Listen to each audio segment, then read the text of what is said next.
the money that they spent. Take another look and take some time for hemp. Don't cut trees for paper, 'cause it hurts the environment. Stop deforestation, yeah, it's time for hemp. An acre of hemp makes 20 barrels of oil. No need for pesticides to poison all our soil. People got no food, they got no clothes, they got no rent. Well, it's time for hemp. Yeah. Thank you for taking time for hemp. I'm your host, Casper Leitch. You are listening to the live broadcast of Time for Hemp all around the world on AmericanFreedomRadio.com and on AM/FM stations all across America. My joint host tonight, I love saying joint host, is the political editor at Skunk Magazine. They did a fabulous issue. Well, all they do, all their work is great. But this particular month, they did a fabulous issue on women, the women of the marijuana movement. And those of you who love women and appreciate women and think that women are awesome and great and make a great contribution to society, just on that alone should pick up the magazine and find out these amazing female heroes that people out there should learn to emulate. And tonight's joint host, Chad Nance. Chad, thank you for taking time for hemp. Yeah, thank you for having me, man. So what's going on with Chad these days, dude? Oh, you know me, I'm just smoking cigarettes and watching Captain Kangaroo. And, man, I feel like playing solitaire now that you said that. Yeah, really, just down here on the farm doing the work, man, hanging out with the weirdest politician in America, Alvin Green, seeing how that's going. Well, that'll be interesting to listen to reports as his campaign. Was you in a documentary about him? Yeah. There's a company out of L.A. doing a documentary. I sat down with them a couple days ago and did about 2 hours of interviews on the old boy. He's definitely an odd bird. Well, I like that. I like character. I like color. I like people who have a lot of pizzazz and charisma. So just that. Yeah, weird is good. Yeah, it can be. When the going gets rough. When the going gets rough, the weird unite. All right, so that also on the program tonight, we're going to have Ed Rosenthal wrap up the show, but between the time that Ed comes on and our first set of commercials, when we come back, we're going to be having an interesting guest. I'm meeting him new, kind of for the first time, Reverend Mike Senger. And so I know a little bit about him, enough to know that he's going to be an interesting character, and we're all going to learn a lot about his past when we return from our commercial break. And I also want to give a big shout-out to KDK Distributors. Because of them and their support, Time for Hemp has a strong voice in the marijuana movement. And also, I would encourage you to go to AmericanFreedomRadio.com. They are pulling up their tent stakes, and they are moving to another part of America. And if you want to make that happen and help be part of their success, you can hit the donate button there. Oh, which, by the way, there's one found at timeforhemp.com. Chad, did you get a chance to speak to our guest before the show? No, I didn't. I'm excited about talking to him. I read up on his church down there, and I've read up on the issues in Arizona about the religious right to use whatever sacraments one wishes. Well, yeah, that's what I want the audience out there to be aware of. Just we do need it for medicinal purposes, and yes, we need to use this plant for 50,000 different products, including fuel, so that we can avoid having another Dead Sea like the new Gulf. But we can also use it to feed our spirit and our soul. So tell your friends that we're going to be talking about the spiritual aspects of this wonderful plant when we return here at Time for Hemp.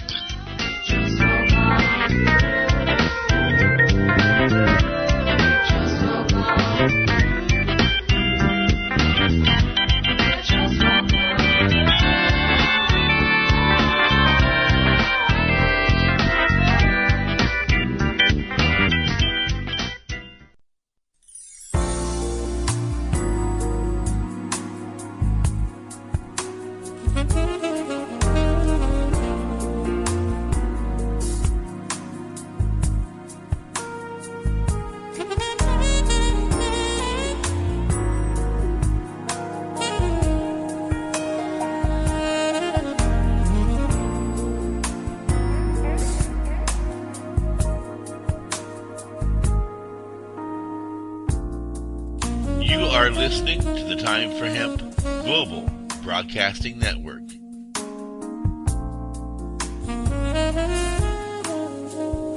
Please share us with your friends.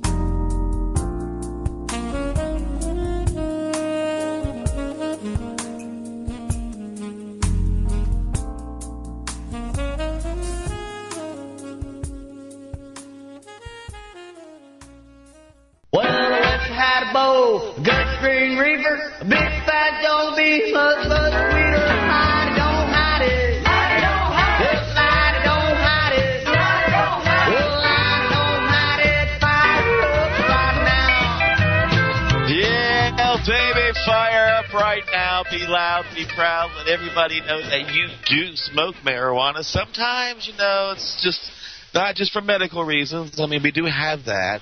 But sometimes you want to put your neck, or you want to put your hands around your boss's neck, or you want to kick the cat, or you just want to go down the street and just beat the heck out of the neighbor. Better yet, fire up a joint, calm down, take a chill pill. Don't ring up the AT&T operator and scream at them about your bill. Calm down. It can be good for that. Go to NORML and find out all the things that is good for, and then find a chapter in your neck of the woods, and if there's not one, form one. On the program tonight, my joint host, gosh, I love saying my joint host, Chad Nance. Chad, you're always welcome here at Time for Hemp. We love having you. You bring so much to the table when you sit down. Well, thank you, sir. Thank you, sir. And, I like the whole joint host thing. You got to stick with that one. Thank you. And you and I are being joined by a new friend here on Time for Hemp, a Reverend Mike Senger. Reverend Mike, thank you for taking Time for Hemp. Greetings. Yeah, good evening, Reverend Senger. Yeah, is it Reverend Senger, Reverend Mike? Reverend Mike could be fine.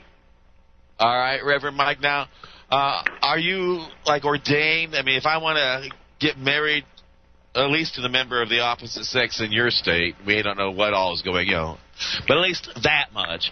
Are you able to do those types of unions? Are you able to bless babies and all the things that go with sacramental, ceremonies? I would be happy to do that. Because you're part of a marijuana church, so a lot of people think, oh, wait a minute, is that a real church? Oh, of course. Cannabis is ancient. I ask my questions with a sarcastic bite, but I do it for people out there who don't know the real answer, even though I do know that. All right. So okay. Don't misconstrue me, Reverend Mike. So is this a real church? Oh, absolutely. The Church of Cognizance was established here in Arizona in 1991 and was incorporated in Graham County through a recording in 1994. And it's pretty much an international religious organization with members from all over the world. And we're grounded in Neo-Zoroastrian philosophy, which we've gone back and looked at the ancient Zoroastrian texts, and we found some very inspiring things there, and have basically the Zoroastrians used cannabis, and they called it hayoma, and it was primarily a drink, and kind of similar to bang in India today, and Well, the Zoroastrians, they track back to the Hindu Kush, don't they, sir? Isn't that kind of where they emerged on the world stage? More or less a parallel. Zoroastrians came from the Western European, Russia, Kyrgyzstan, in that area in there. In fact, there maybe the descendants today of the Zoroastrians could be called the Kurds. Okay, so they prefigured Christianity and Judaism, correct, or am I wrong? Yeah, predated that, and Christianity and Judaism and Islam pretty much sprung out of Zoroastrianism. Today, there's only perhaps 100,000 Zoroastrians on the planet, people who claim to be Zoroastrians.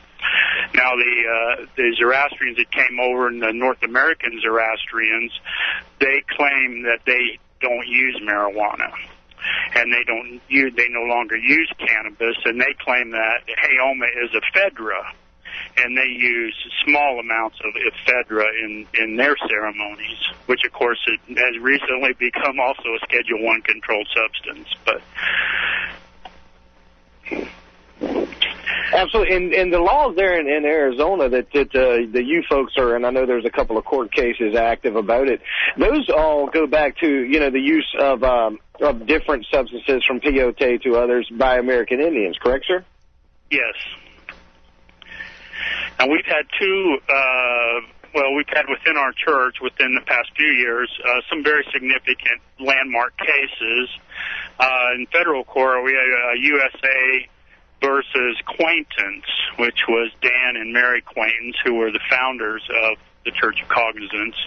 Unfortunately, they're both in federal prison right now, and their religious rights were not acknowledged by the government or the courts, and the courts did everything they possibly could to claim that they were not practicing religion, and they sliced and diced the religion in a 14-factor matrix, and they even brought in a North American Zoroastrian from Canada to testify against, saying, well, we don't do that, and but it turned out to be very interesting, the whole thing, the whole court ordeal. But of course, our founders of our church ended up in prison. But isn't the government, even in the context of that court case, isn't the government trying to make a decision or making jurisprudence on a religion's veracity a violation of the First Amendment in the first place? Well, what they claim, and I'm afraid we're going to run up to the same thing with the USA versus Roger Christie and the other THC ministry folks, we're going to run into the same problem as that we did with Quaintance, is they're going to say because there was commerce involved, or there was apparently some commerce involved, that you don't even have to go to the religion. They're basically saying it's insincerity.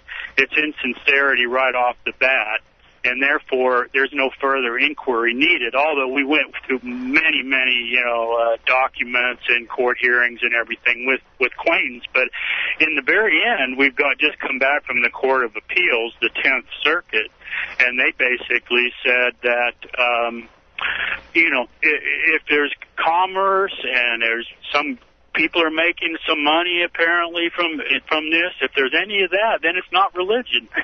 And it's that simple, and you don't even get to make the religious defense. You don't even get to bring it to a jury. You don't get to do any of that because there are motions that the government files that limits that. They're called motions in limine. Yes. And so they don't let you bring that in, and so you don't get and so it becomes a fruitless endeavor to go to the jury. But how can they even bring commerce into it, sir, when you have things like you have Jewish organizations and rabbis who are absolutely outfitted and allowed to declare things to be kosher, like Manischewitz and other things? Right. Well, all I can say is that in my experience in the past 7 years of being intimately involved with numerous cases, is the federal court system is completely corrupt as when it comes to cannabis.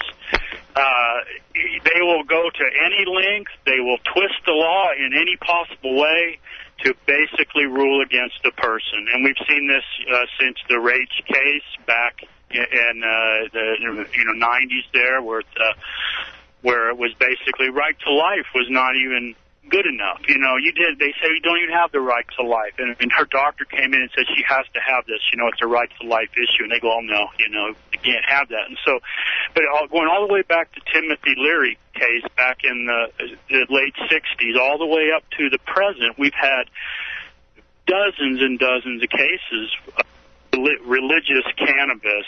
And it was...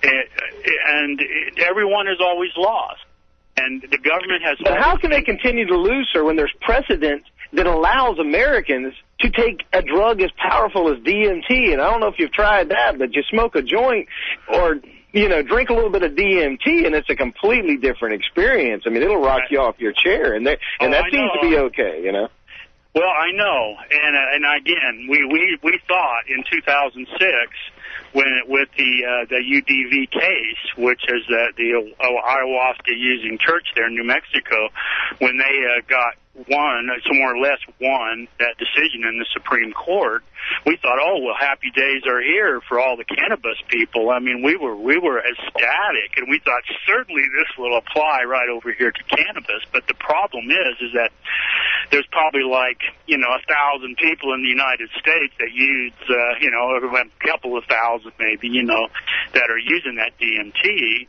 And in that church, either in the UDV or the other church, the Santo church, and so and here, but we've got millions upon millions of people using cannabis, and they just see it as a different deal, and that's the problem, is that it's. They just thought, we see it again here. I mean, we're seeing it right now with Roger Christie being continued to be locked up, and now they're saying, okay, well, now the case is so complex that the trial cannot be had until April of 2011. And in the meantime, Roger is locked up. They're not letting him out. It's already gone to the Ninth Circuit, and the Ninth Circuit said, hey, we don't have to let him out. And the reason is because he thinks he's above the law. And you know what? That's what we all thought. We all have thought. I've thought since 1972 that, that we were above the law because of the knowledge of this plant conveys a certain right to its use. And well, I would say, sir, that you're not above the law. You're within it.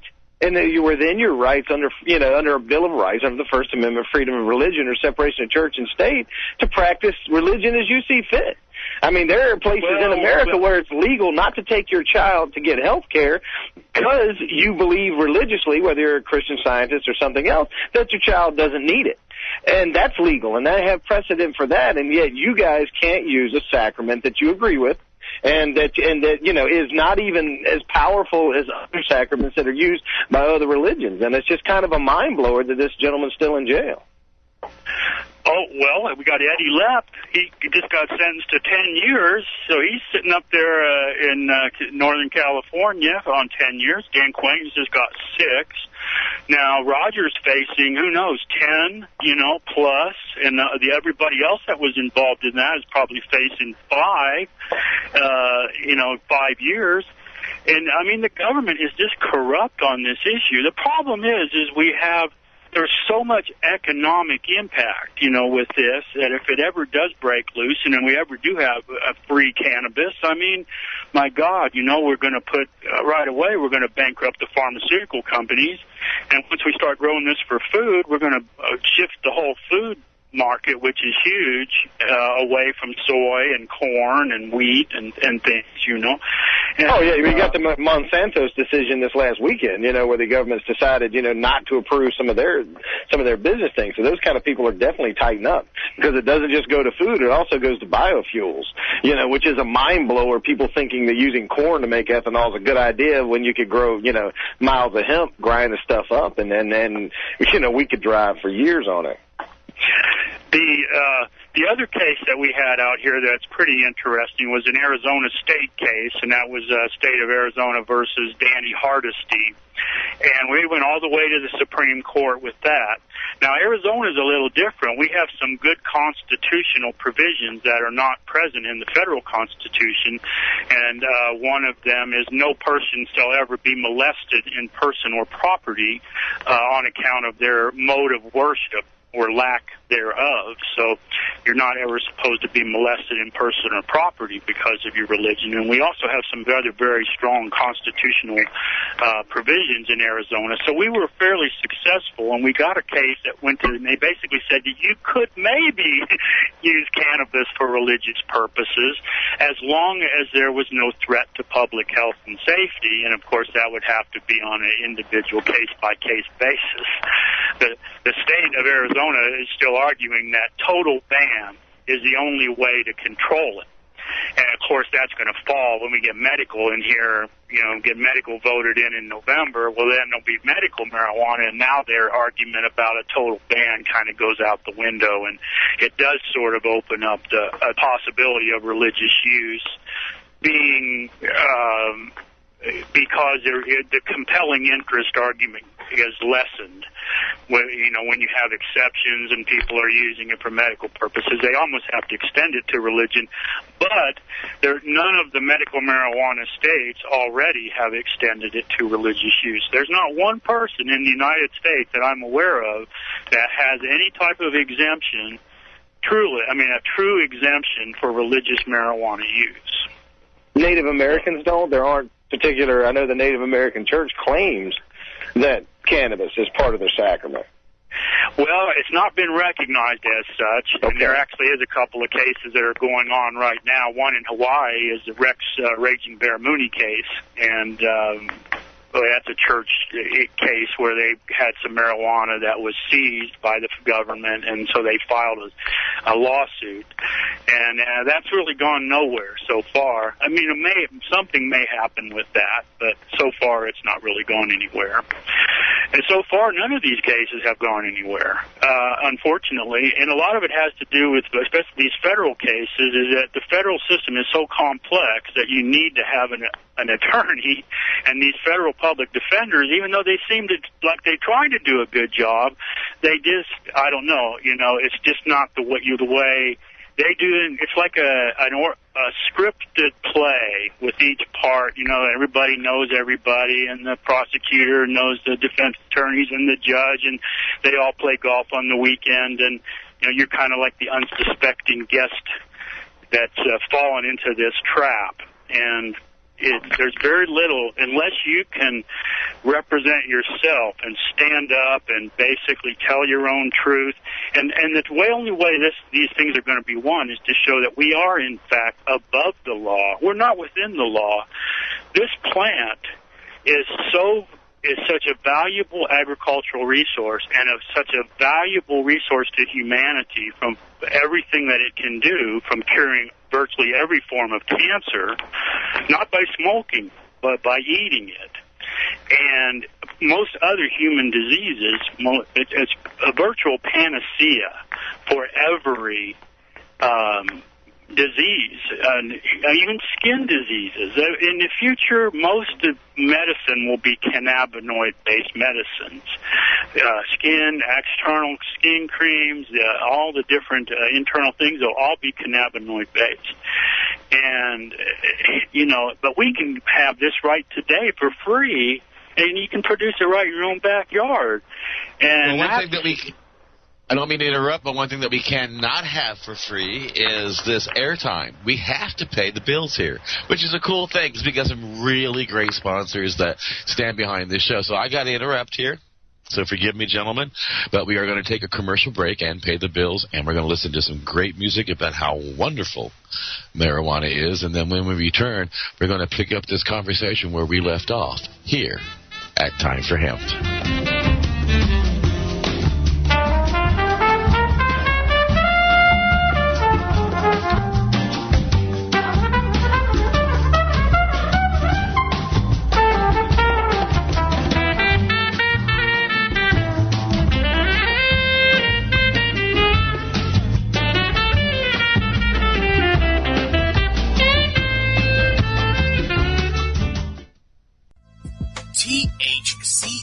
Medical clinics are the premier physicians clinic in the United States. THCF has offices all across the United States from Hawaii to Michigan. THCF Medical Clinics has helped approximately 150,000 patients obtain their medical marijuana permits to legally possess, grow, and use medical marijuana. If you have chronic pain, multiple sclerosis, or any other neurological degenerative disease, or if you have any gastrointestinal disorders such as GERD, irritable bowel syndrome, or if you have AIDS, cancer, spastic disorders, seizure disorders, or glaucoma, call us at 1-800-723-0188 or visit us online at hemp.org.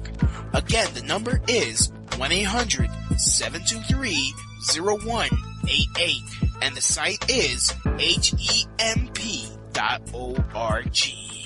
I don't know about you, but when I cultivate my clones, I want to give each and every one the best chance to grow into a mature, healthy plant.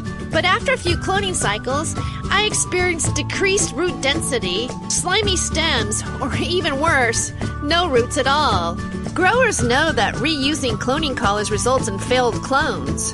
And cleaning cloning collars between grow cycles requires extra work and decreases root density.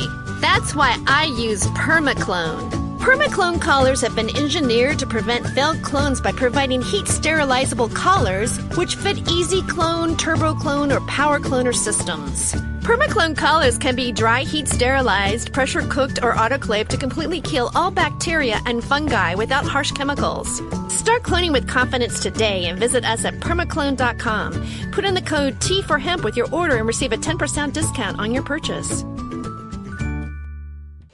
Indigrow is your source for affordable induction grow lighting. First discovered in 1891 by Nikola Tesla, Indigrow lights deliver 11 years of electronic sunlight to your plants. Indigrow lamps require less than half the power of traditional HID lamps. Converting to Indigrow lights means you'll cut down on your power bill with less lighting. Indigrow lamps also use 5 times less mercury than traditional fluorescent or HID lamps, making Indigrow not only energy efficient but environmentally friendly as well. No more switching out lamps between vegetative and flowering stages. As nature intended, your lights get a steady dose of UV light. That makes your plants grow healthier and stronger. Indigrow products are manufactured in San Diego, California, and come with a written 10-year warranty. What Tesla knew, then growers know now, is that Indigrow lighting is the cost-effective addition to your victory garden. To learn more or order now, go to inda-grow.com. That's INDA-GRO.com, or call 877-452-2244 to answer any of your questions. These guys really know lights. Indigrow really is your sunlight in a box.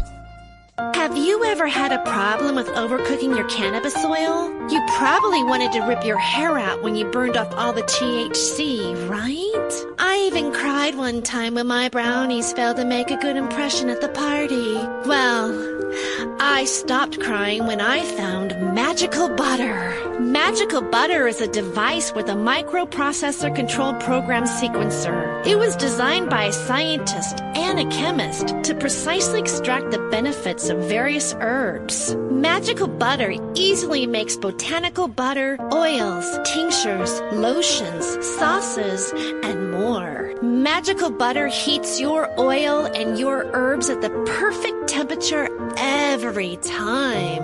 Check us out at magicalbutter.com because it's magical.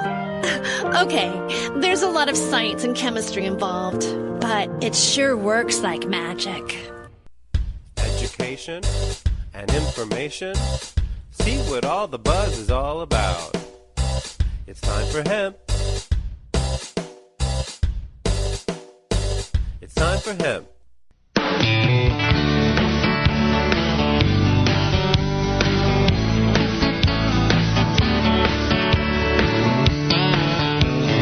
Watch the clock to smoke your pot. You should know you're not alone. If your grass is like molasses hydro-grown, that gets you stoned. If you're counting the hours and watching the minutes for that special time when everyone hits it, take it from me, you're really not that far away. And roll me something fat and long, or pack me a bowl, or fill me a bomb. It only comes twice a day, but I don't care. It's 420 somewhere.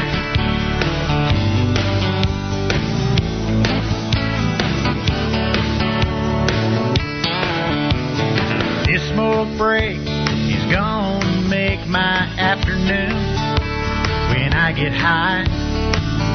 Even if it's my last bud, I'll smoke it up.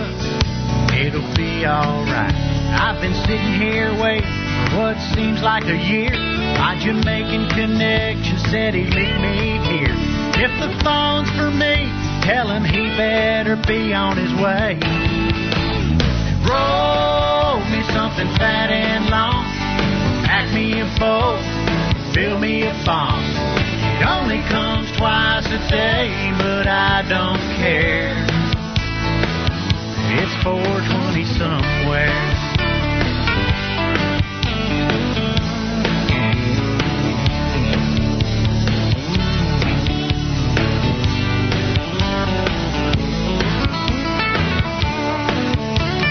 Spent all my cash, replenished my stash, but it's only 1:45. At a moment like this, I can't help but wonder, what would Willie do? He'd say to fire that thing up. Roll me something fat and long, pack me a bowl, fill me a thong. It only comes twice a day, but I don't care. Roll me something fat and long, pack me a bowl, fill me a thong. It only comes twice a day, but I don't care. I don't care. It's 420 somewhere.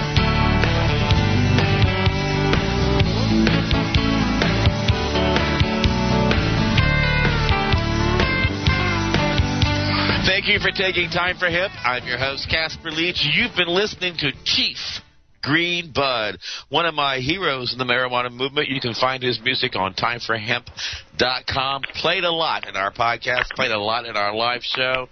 Free downloads of his work can be found at timeforhemp.com. I am a real fan of the man. I got to see him perform live up in Toronto at the Hemp Fest, hosted by Treating Yourself. And I can certainly tell you, if you get the opportunity to enjoy a concert by Chief Green Bud, it would behoove you to do so. On the program today, my joint host, Chad Nance, and our guest, new friend, Reverend Mike Senger. Reverend Mike, this is a real joy getting to know more about you and the religion that you represent and all the wonderful things that have brought you to the table. And also, before you and Chad continue engaging in this banter, I do want to ask you about our surprise guest that's coming on the show on the 31st of this month. I understand that you know this individual. You are either friends or acquaintances or work associates, and that's so correct. I was wondering if you might share a little bit of information about this person and perhaps an interesting anecdote or so. Okay. Well, this person could perhaps be the world's greatest guitar player. He formed a band in 1963 called the Chancellors, and another one in 1965 called the Fugitives. And he was unfortunately sentenced to federal prison in 1975. And he's a great guy, and I think has a lot to teach us all. Yes, I agree, and I have, in the period of time that I've had a chance to know this individual, I have learned a lot from this person, so that is true. Also, I want to tell people, if you go to timeforhemp.com, you will find Roger Christie's mailing address, along with Eddie Lips and Mark Emery's. Please use them, send snail mail. Now, Chad, you were in the middle of talking to the Reverend Mike about some. I didn't mean to interrupt, but we had to go pay the bill, so I'll let you continue on. Well, what I was saying about above the law, and see, that's truly what this has to be and what it is. I mean, this is such a unique and essential natural resource that it's not within the jurisdiction of any government or any court to try to prohibit it, and which, of course, they've done.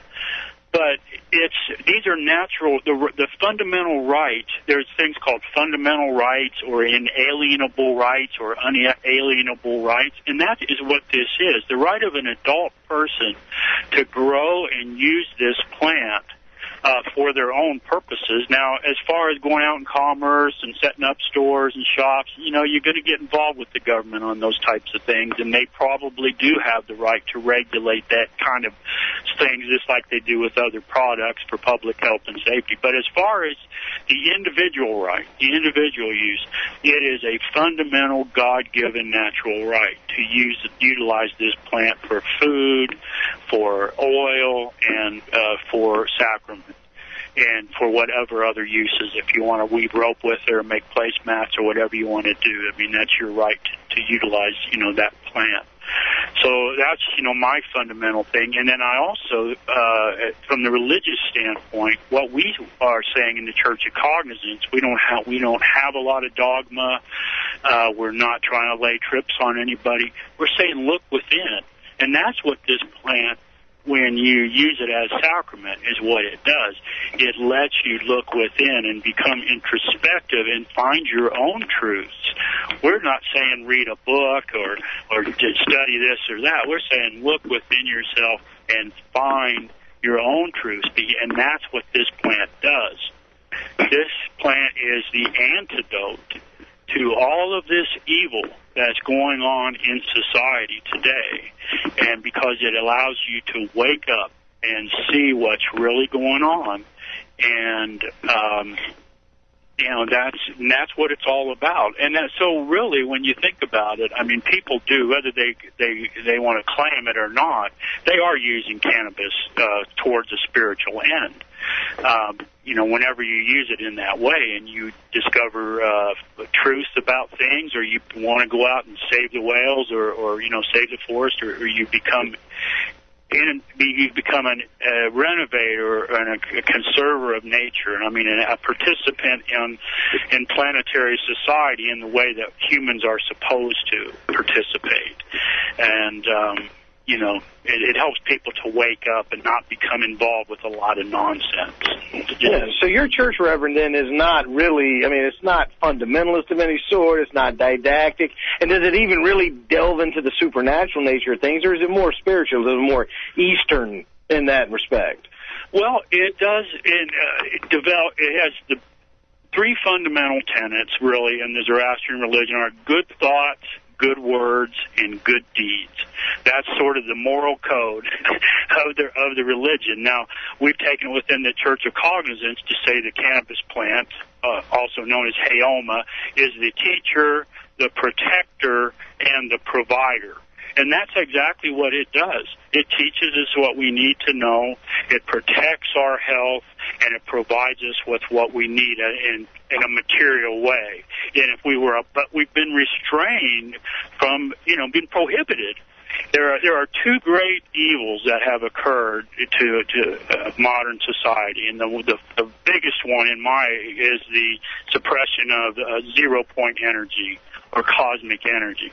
At some point in the future, our government has it today, and at some point in the future, we will basically have little boxes that have an antenna sticking up that pick up cosmic energy and transmit it, and we can use that to run our homes and cars. And so is this like some kind of Tesla thing that you're talking about? Yeah, exactly, a Tesla thing, but it's that technology. But there's other people that have exploited it, and I know that our government has it. They know about it, but again, like cannabis, it's a status quo game changer. Imagine if tomorrow you could go buy a $1,000 device as big as a shoebox that had a little antenna sticking out of it that you could run your car or your whole house on, and it would, provide you a complete source of non-polluting energy for the entire rest of your existence. Well, Reverend, while we have a chance, because before we have to go, I do want to ask you now, I want to play devil's advocate, no pun intended here a little bit, and ask you, as you guys are a church and you guys are a religious organization, and one thing that might be asked of you folks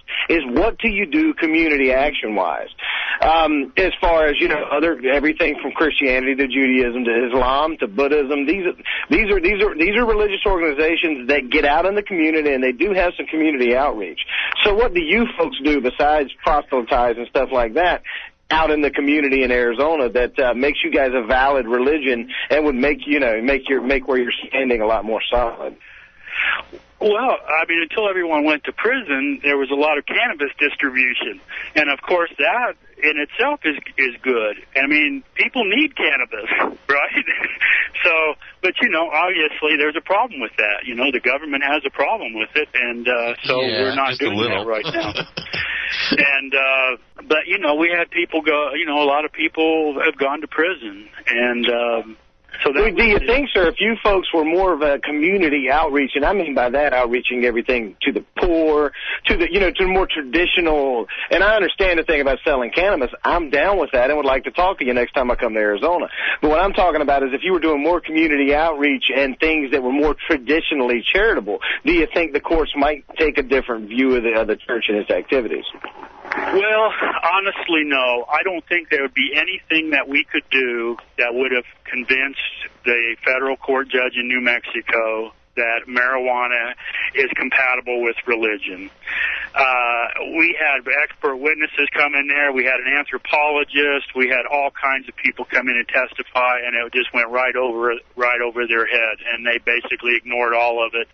And all I can say is the courts are corrupt when it comes to cannabis. No argument will ever succeed unless it's a fundamental rights, unalienable rights, type of. Well, do you think if the marijuana and it's happening around the country in different places? I can think of friends of mine in Colorado that don't just focus on marijuana policy, but they also focus on community outreach. And I can think of fraternities that are allowed to get away with all kinds of craziness in the communities because they also do charity work. So do you think if the church started to reach out in that more traditional way, that things might change in court, and not only that, things might change public perception-wise? Well, I think Roger Christie's a great example. I mean, he's a totally sincere person. He's very active there on the island Hilo, and he's doing all kinds of community stuff and gotten community organizer, and he's out there, and I have no idea all the things that he does, but and now the guy. They wiretapped him for 3 months and intercepted 20,000 phone calls and recorded them. This is more than they do for the mafia, for terrorists, for Osama bin Laden, or anybody. So exactly. That's one of the reasons why I always make it a point to say hello to the DEA, FBI, CEA, and Homeland Security when I start this show. Now, we're down to like about a minute or so I really want to ask this question. Are there, number one, any organizations you want to put a spotlight on while you got a chance to? I can't think of any right now. I really can't. All right, Patients Without a Time is a good one for me. And if you had just one more thing to say to the whole marijuana movement who's listening now and beyond this point in time, what would that be? I would say that the power to prohibit any unique and essential natural resource could never be within the reasonable jurisdiction of any court. Moral accountability for inducing such a universal degree of harm does not exist in government. Well, I really appreciate your time, Reverend, and thanks for answering some of the tougher questions. I do appreciate it. Nice to meet you. Okay. It's been my pleasure. Thank you very much. Reverend Mike, it really was a joy to have you as a guest on our show, and we look forward to having you back in the future soon. So I pray that you move in love and that your day be filled with comedy. Thank you very much. And Coming up next, we got Ed Rosenthal, who's going to be talking about the Hemp Fest that he was recently at, and he's going to be telling you why it really is time for hemp.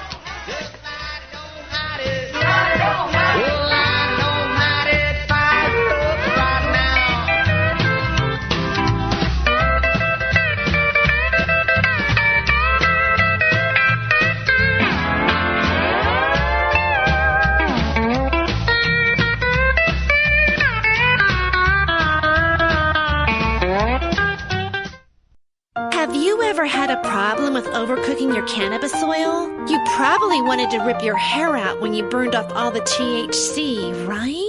I even cried one time when my brownies failed to make a good impression at the party. Well, I stopped crying when I found Magical Butter. Magical Butter is a device with a microprocessor-controlled program sequencer. It was designed by a scientist and a chemist to precisely extract the benefits of various herbs. Magical Butter easily makes botanical butter, oils, tinctures, lotions, sauces, and more. Magical Butter heats your oil and your herbs at the perfect temperature every time. Check us out at magicalbutter.com because it's magical. Okay, there's a lot of science and chemistry involved, but it sure works like magic.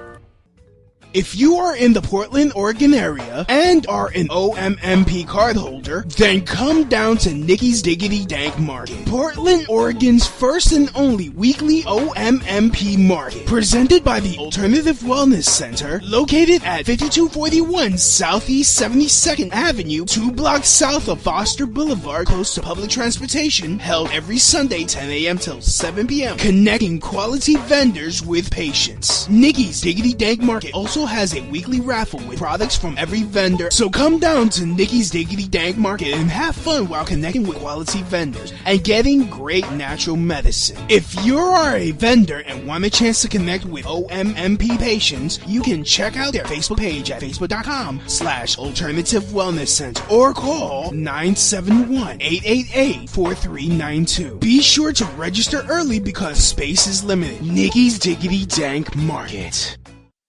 I don't know about you, but when I cultivate my clones, I want to give each and every one the best chance to grow into a mature, healthy plant. But after a few cloning cycles, I experienced decreased root density, slimy stems, or even worse, no roots at all. Growers know that reusing cloning collars results in failed clones.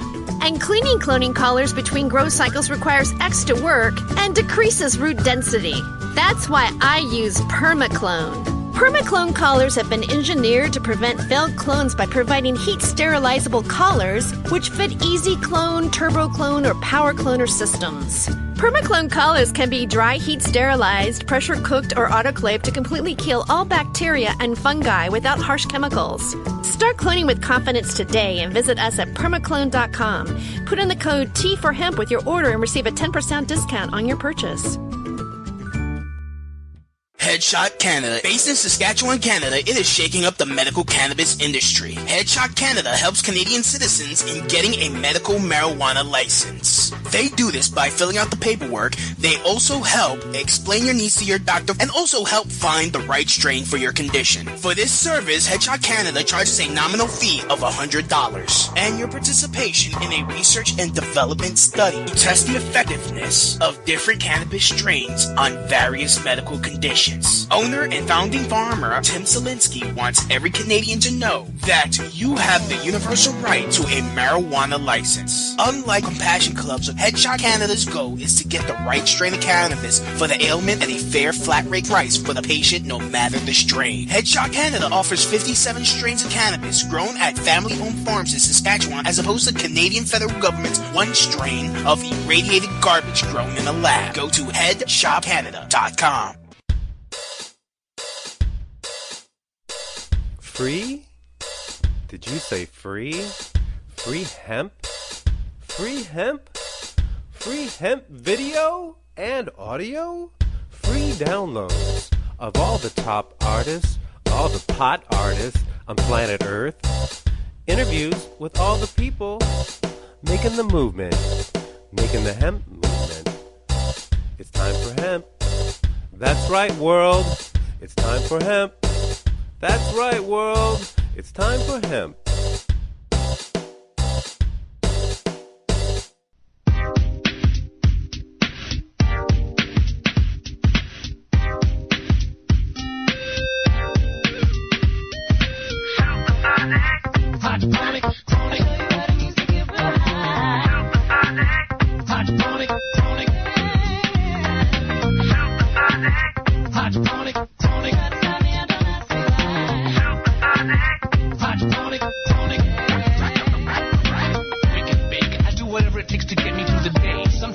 Yeah, baby, I wake, I bake, and then I get busy fighting in this war on drugs, doing what I know how to do to raise the voice of the marijuana movement. I want to thank AmericanFreedomRadio.com for being nice enough to help us raise our voice, and again, give my love and shout out to KDK Distributors for standing behind us like they do. My joint host tonight, Chad Nance, and I are being joined by a member of the Time for Hemp family, Ed Rosenthal. Ed, welcome to Time for Hemp. Thank you for being here. Oh, I'm so happy to be with you tonight. How is Ed?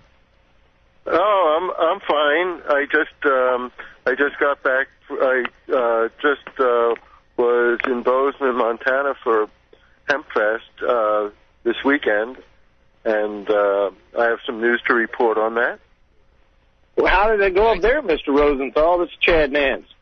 Hi. Well, first of all, I wanted to mention how impressed I was with everything that's going on in Montana, at least in the city that I was in, Bozeman, where they have many, many caregivers. They have a number of dispensaries. The marijuana that they are selling that they are not actually selling, but that they're providing is excellent quality, and it's half the price that it is in California, which means that the reason that the prices are so high in California is that the supply is not meeting the demand.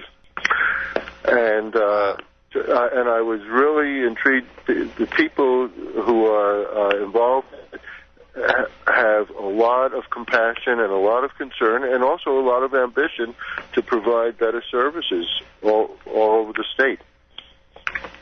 So it was truly an pleasantly enlightening experience. That part of it. I would figure that Nebraska would be like, a funky backward spot like Indiana, where they don't really understand the real importance of marijuana. And here we're finding out that they're pretty progressive. Well, Montana has a long history with the counterculture, going all the way back to the Rancho Deluxe days, We were talking about Montana, not Nebraska. Yeah. Okay. Oh, I'm sorry. But no, Montana does have a long counterculture history, Yes, and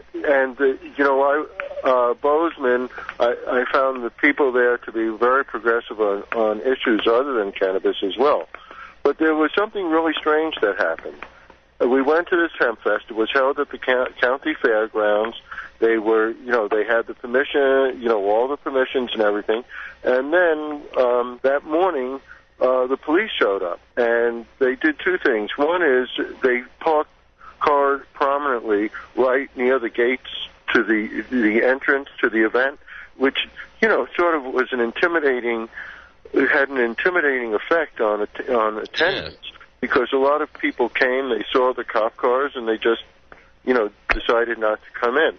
And then the police came into the fair, and then there were a number of dispensaries which were exhibiting their wares. And the police told them that they couldn't display their wares. Now, of course, the people obeyed it, but the police had no reason to do it. They weren't violating any laws. They were just showing, what bullies they could be, and showing how dissatisfied they were with the law that the people of Montana passed. It was passed in Montana by 65%. That means you count 3 people, and 2 of them voted for this. And yet the police feel that they have the power and the right, and that they're protecting society in some way by inhibiting what the people want. Well, was there any discussion, Mr. Rosenthal, about the domestic terrorist attack that happened on the dispensary up there in, I don't think it was Bozeman, but I know it was in Montana just a few months ago. There was a firebombing at a dispensary, wasn't there, sir? I'm not familiar with that. Oh, okay. Well, I didn't know if that might be on the table as discussing it, because that's something I know that did occur up there recently. And, intimidation, I guess law enforcement and with, private knuckleheads is a real thing there. Well, you see, I have an attitude about it that goes like this. There were 8 policemen there for 12 hours. So, and, it was on a Saturday. So the policemen were probably getting overtime, and probably because it was, a dangerous fair where, fights could break out and everything, they probably got hazardous pay. So I feel that if the sheriff's department has that much extra money to spend, that maybe it should be cut and it should be given instead to the schools. Doesn't that make sense? Well, it absolutely makes sense, especially when you look at Montana's dropout rate, which I've seen recently because I was doing another story, and it's pretty profound. And then, nice. I have this idea that, Bozeman also has the lowest priority law. And so I'm thinking, if 85% of the other crimes aren't solved, crimes against property and crimes against people, that then the police department or the sheriff's department should not be able to go after lowest priority cases until those other cases are solved. And if they do, then their budget should be cut by the amount that those cases cost. Because as long as the police can get away with, and the sheriff or the law enforcement can get away with something without any consequences, they'll do it again and again. Okay, say you're sorry. Okay, I'm sorry. Then they go out and do it again. But if they're either fired or it costs them money, maybe the police, all those police who are on duty, should contribute their money to the Montana schools. All right, I got to jump in and say goodnight, Ed. We love you. We're going to be having you back on the program on Thursday. Chad Nance will be back on the 31st, and we're looking forward to tomorrow night. It's Leap Night here on Time for Hemp. Some time for hemp. Don't cut trees for paper, 'cause it hurts the environment. Stop deforestation, yes, it's time for hemp. Whoa, an acre of hemp makes 20 bales of oil. No need for pesticides to poison all our soil. People got no food, they got no clothes, they got no rent. Well, time for help!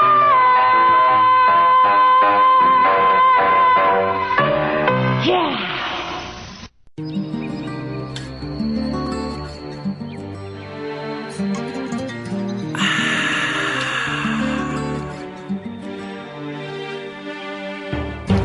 Daily the system grinds on our minds, yeah. Herb reconnects us to the art of time. Lies they teach, they don't educate. Oh no. Herb wise eyes see and penetrate. I'm the bush mama, I promote the marijuana. It's a medicine to men, but I must mention, feel the spiritual connection when you smoke. Focus your attention. You got a problem, herb might help you solve them. Be still in the silence. Wisdom is revealed. Good intention and right action is the highest virtue. I don't want to be hurt, I don't want to hurt you. Coming to conscious conclusions creates peaceful solutions. I'm another one of you. I feel the things you do. Follow the smoke and let your attention drift. Keep on rising till you feel your spirit live. Breathe deep and easy, giving thanks for your life. Banish fear and darkness, step into pure light. I'm the bush mama, I promote the marijuana. It's a medicine to men, but I must mention, feel the spiritual connection when you smoke. Focus your attention. You got a problem, herb might help you solve them. Be still in the silence. Wisdom is revealed. Pass the chalice, burn away malice into the universal mind. From the realm where nothing's new, multiple choices come into view. Dip into the vast knowledge pool, and when you surface, you feel renewed. Space is where you make wise decisions. Time is for the art of giving. Mistakes are a part of living. Remember compassion, practice forgiving.